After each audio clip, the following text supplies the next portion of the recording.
الخبز مجمد اولا البطبوط مجمد، فكرة واول مرة على اليوتيوب. اخواتي الكريمات، هذه فكرة زوينة وغادي تنفعكم ان شاء الله، وغادي توفروا الوقت، وفيها بزاف بزاف ديال المزايا. اول حاجه بعدا ما كيضيعش لك الوقت، نهار كتكوني كتوجدي. الناس اللي كيوجدوا، انا راه ماشي كنوجد هذا الشيء بالكثره قبل رمضان، انا الفكره غير بغيت نتقاسمها معكم. انا فكره كنديرها دائما لانها كتهنيني. من الخبز انني ما كنجيبش ديال الزنقه الا في حالات قليله، لانني كنعجل القمح الكامل ديال الدار، فكنضطر ان الخبز يكون عندي دائما في الدار. والناس اللي كيفطروا بكري وكيبغيو الخبز غتنفعكم هذه الفكره، وخصوصا دابا في رمضان. غتعجني مره يبقى تعجني مره ديري ديال شحال من يوم، وتعاودي تاني تعجني وديري شحال ديال من يوم، وما كيديش لك الوقت. بحال اليوم عجنت كندخلو هكاك المجمد، ما كنجلسش يدي ليا النهار كامل في العجينه ديالو وفي الطياب ديالو. وحاجه اخرى حتى هي كينفعنا فيها، هو ما بقاش غيشيط لكم الخبز ويضيع، لان كتجبدي القياس اللي بغيتي وكطيبيه. من قبل كنا كنديروا الخبز هكا بعض المره في المجمد، كتجبديه كتضطري تسخنيه، وداك التسخين بعدا انا ما كيعجبنيش نبقى كنسخن، لان ملي كتعاودي تسخنيه ما كيليقش لك المره اخرى الا شاط، كيبقى كتعاودي تسخنيه مره اخرى غادي يبس وما غاديش ينفعك.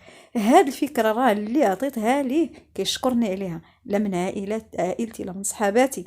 فبغيتكم الا عزاز عليكم شي حد تقاسموا معاه الفيديو هذا وتبارطاجيوه معاه، باش تكون فكره جديده في هاد 2024، انكم البطبوط بلا ما طيبوا نص طيبه وتدخلوا ولا طيبوا، دخلوه مجمد راه كيجي روعه روعه.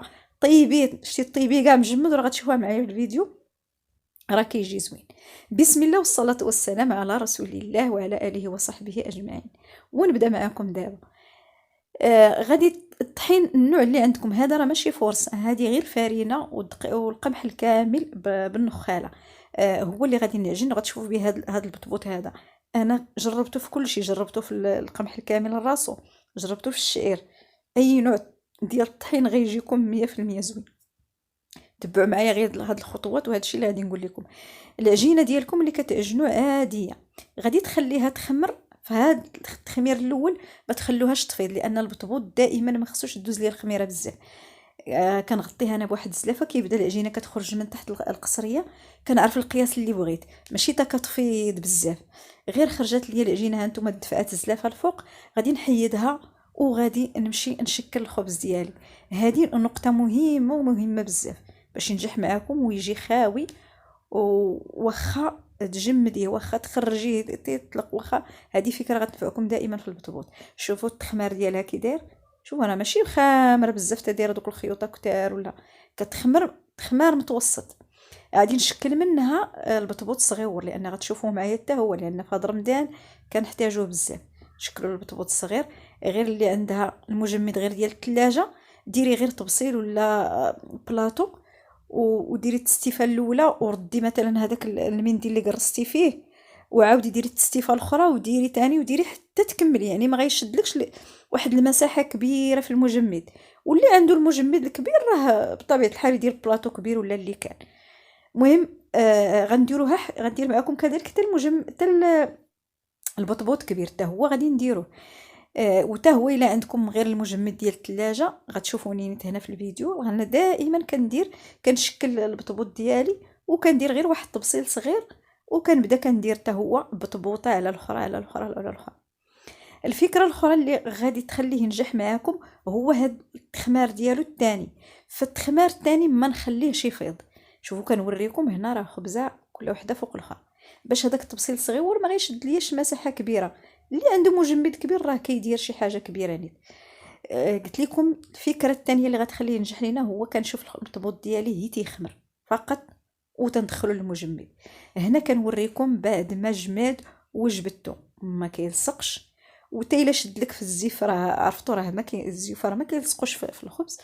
ها نتوما كيبقى ليا التخزين ديالو، كنشدو كنجيب واحد البواطه وكنجمعو في هذيك البواطه، سواء الكبير ولا الصغير. حتى البطبوط الكبير كندير ليه انا واحد البواطه هكا مربعه وكنجمعو فيها. المهم هذه هي الطريقه باش ينجح لكم. غير الاخوات اللي ما زعمتوش انكم تجربوا هذا البطبوط المجمد، كنقول لك الا عجنتي شي عجينه هزي بطبوطه وحده ودخليها للمجمد وردي عليا الخبر، غير التزمي بالتخمير يكون في القياس خامر بحال الا بغيتي طيبيه، ماشي فايضه فيه الخميره.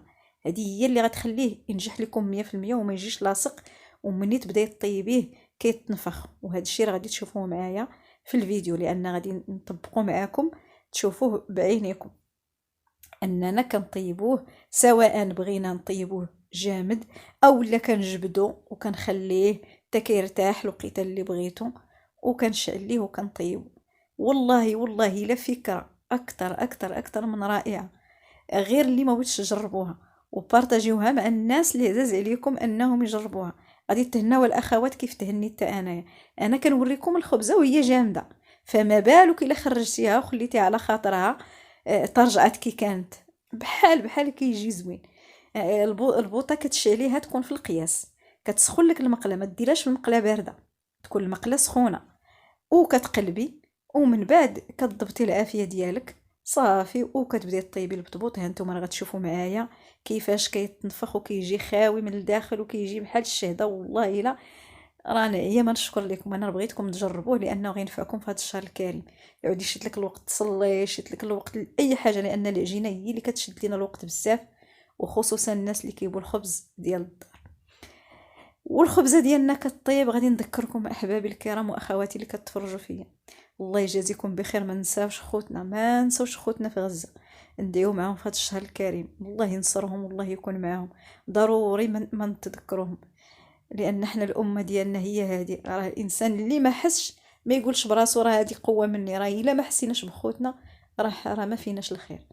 ايوا هذا الشيء اللي كاين. شوفوا معايا البطبوطه كي دايره تبارك الله، شوفوا تبارك الله يا ربي، راه زوين بزاف. ايوا غادي تشوفوا معايا دابا حتى في البطبوط الصغير.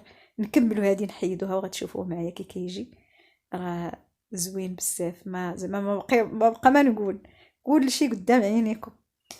شوفوه معايا دابا درتو مجمد الصغير. ها نتوما شوفوا راه كنقلبوا راه قاصح، يعني هو راه ماشي بالضروره طيبيه مجمد، تخرجيه طلاق اللي عجبك. ايوا شوفوا الفكره كيف دايره.